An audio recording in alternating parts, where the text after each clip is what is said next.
खबर दिल्ली से, क्योंकि दिल्ली विधानसभा में आज सीएजी की दूसरी रिपोर्ट आ रही है। पहली रिपोर्ट शराब घोटाले पर थी और जिसमें केजरीवाल सरकार की वजह से 2000 करोड़ से ज्यादा की राजस्व का नुकसान बताया गया। आज बारी हेल्थ सेक्टर की है और माना जा रहा है कि रिपोर्ट में आम आदमी पार्टी की महत्वाकांक्षी हेल्थ प्रोजेक्ट मोहल्ला क्लिनिक पर चोट है। सूत्रों के मुताबिक सीएजी की पेश होने वाली दूसरी रिपोर्ट में मोहल्ला क्लिनिक में जरूरी सेवाओं की कमी, बदहाली का जिक्र है और रिपोर्ट में कहा गया है कि 27 अस्पतालों में से 14 में आईसीयू सेवा उपलब्ध नहीं थी, 16 अस्पतालों में ब्लड बैंक की सुविधा नहीं थी, 8 अस्पतालों में ऑक्सीजन सप्लाई नहीं थी, 12 अस्पतालों में एम्बुलेंस की सुविधा नहीं थी। सीएटीएस एम्बुलेंस भी जरूरी उपकरणों के बिना ही चलाई जा रही थी। अब 21 मोहल्ला क्लिनिक्स में शौचालय नहीं थे, 15 क्लिनिक्स में बिजली बैकअप की सुविधा नहीं थी, 6 क्लिनिक्स में डॉक्टर्स के लिए टेबल तक नहीं थी, 12 क्लिनिक्स में दिव्यांगों के लिए कोई सुविधा नहीं थी। अब 3 तस्वीरें देखिए। 25 फरवरी पहली सीएजी रिपोर्ट, शराब घोटाला इसमें मामला, 2000 करोड़ का नुकसान, उसकी बात कही गई। और आज आ रही है दूसरी रिपोर्ट, निशाने पर मोहल्ला क्लिनिक, हेल्थ डिपार्टमेंट। और वहीं सीएम हाउस पर सीएजी चुनाव में बना था ये बहुत अहम मुद्दा, बड़ा मुद्दा। इसी को लेकर भारतीय जनता पार्टी उतरी थी चुनाव में। तमाम मुद्दों में से ये एक अहम मुद्दा। तो दिल्ली में कैसी है सियासी उबाल और किन मामलों पर भारतीय जनता पार्टी और आम आदमी पार्टी आमने सामने है, आपको दिखाते हैं खास रिपोर्ट। दिल्ली की सियासत में भारी उबाल है। सरकार बदल गई, सियासत की लाइन लेंथ भी बदल गई। जो कभी सत्ता में थे अब विपक्ष में है, विरोध की आवाज बुलंद कर रहे हैं। दिल्ली विधानसभा सत्र के दूसरे दिन ही आम आदमी पार्टी के 22 विधायकों में 21 विधायकों को बाहर किया गया तो आतिशी ने साथियों के साथ हल्ला बोल दिया। दिल्ली पुलिस के जवानों से भिड़ गई, आज राष्ट्रपति से मिलने का वक्त मांगा है।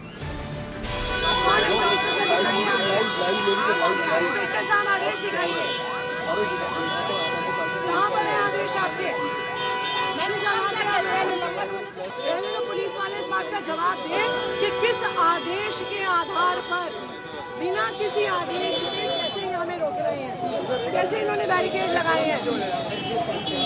विधानसभा से सस्पेंड होने का मतलब है विधानसभा के सदन से सस्पेंड होना। पुलिस के अधिकारी आपको कुछ कह रहे हैं, कुछ बता ही नहीं रहे हैं, तो भाग रहे हैं सब। देखिए पीछे होते जा रहे हैं। हाँ जी इंस्पेक्टर साहब, ऑर्डर दिखाइए आपका कहाँ पर है। बीजेपी भी मुकाबले में डटी है। आपके विरोध को सीएजी की रिपोर्ट और भ्रष्टाचार से ध्यान भटकाने वाला बता रही है। ये नौटंकी करना तो आपको पता है, इनकी दुकान इससे चलती है।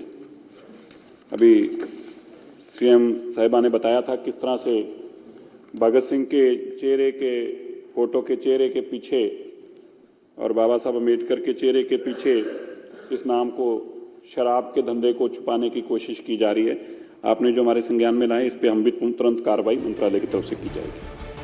आज विधानसभा में सीएजी की दूसरी रिपोर्ट आ रही है जो हेल्थ सेक्टर पर है।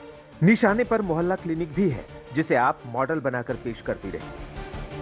भारतीय जन औषधि योजना को दिल्ली में इसलिए लागू करेंगे कि उससे एक अच्छी दवा दिल्ली की जनता को मिले, फाइनेंशियली लॉस भी हमारा काफी कंट्रोल होगा, 50 से 60% लॉस कंट्रोल होगा। आयुष्मान योजना जब हम लागू करेंगे और कैग की रिपोर्ट आने के बाद किसी को बख्शा नहीं जाएगा, इस बात की मैं आपको विश्वास दिलाता हूं, उसमें कोई भी हो। कानून व्यवस्था दिल्ली की दुखती रग रही है। केजरीवाल इसी बहाने केंद्र को घेरती रही है। अब सालों बाद केंद्र, दिल्ली सरकार और दिल्ली पुलिस की साझा मीटिंग होने जा रही है। केंद्रीय गृह मंत्री अमित शाह इस बैठक में शामिल होंगे।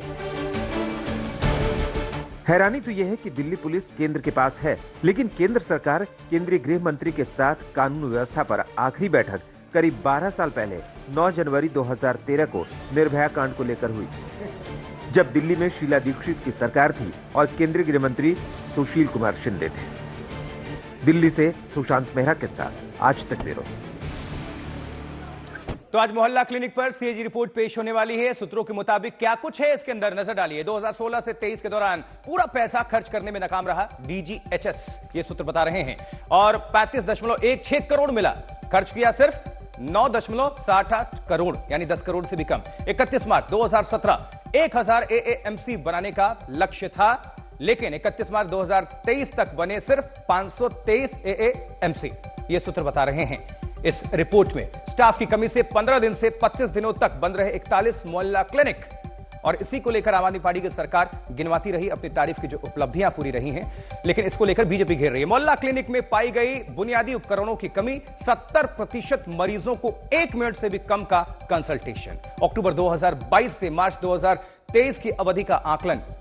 अब चलिए सीधा रुख करेंगे अपने संवाददाता का। कुमार कुणाल हमारे सहयोगी जुड़ चुके हैं। कुमार, एक सीएजी रिपोर्ट तो पेश हो गई, हंगामा हुआ, तमाम आरोप लगे और कटघरे में आ गई आम आदमी पार्टी सरकार, अरविंद केजरीवाल। आज तो दूसरे की बारी है, हेल्थ से जुड़ा पूरा मामला कैसे देख रहे हैं? देखिए, यह स्वास्थ्य से जुड़ा मामला है और इससे राजनीतिक स्वास्थ्य किसका बेहतर होगा और किसका नुकसान होगा वो भी तय होगा, क्योंकि जब से बीजेपी की सरकार आई है दिल्ली में, वो एक के बाद एक सीएजी रिपोर्ट को सार्वजनिक कर रही है, विधानसभा के पटल पर रख रही है और उसी कड़ी में आज दूसरी दौर में स्वास्थ्य सेवाओं को लेकर के ये सीएजी रिपोर्ट आएगी। इसमें कई सारी खामियां हैं, ये भी खामी बताई गई है, आपने बहुत सारी खामियां गिनाई, उसमें ये भी खामी है कि कैसे जब कोविड था उस समय जो पैसा दिया गया 120 करोड़ रुपए का, उसमें से 90 करोड़ तकरीबन खर्च ही नहीं किए गए।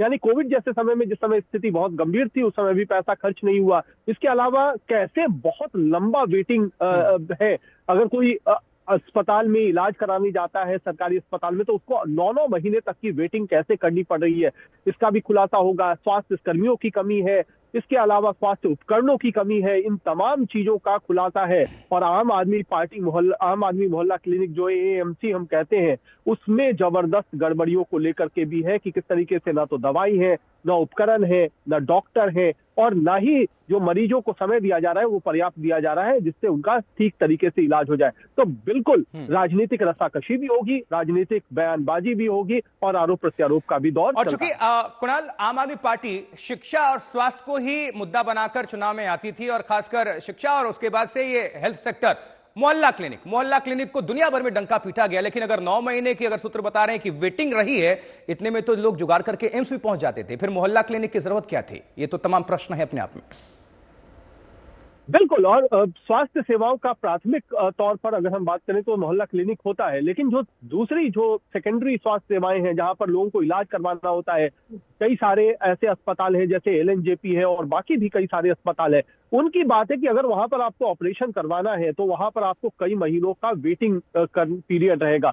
यही हाल एम्स में है जो कि केंद्र सरकार की है, लेकिन दिल्ली वालों के लिए दिल्ली सरकार के जो सरकारी अस्पताल है उसमें सबसे सुविधा होती है, क्योंकि उसमें उनको फैसिलिटीज भी मिलती है और वो दिल्ली वालों के लिए विशेष तौर पर बनाई गई है। उसमें भी अगर वेटिंग का सामना करना पड़े तो दिल्ली वाले आखिरकार जाएंगे कहाँ, ये सबसे बड़ा सवाल है। और यही सवाल सीएजी भी पूछ रहा है कि आखिरकार इस तरीके की गड़बड़ियां इतना पैसा खर्च करने के बावजूद क्यों नहीं हो पाई। कुणाल, जुड़े रहिएगा, दोबारा आपका हम रुख कर रहे हैं।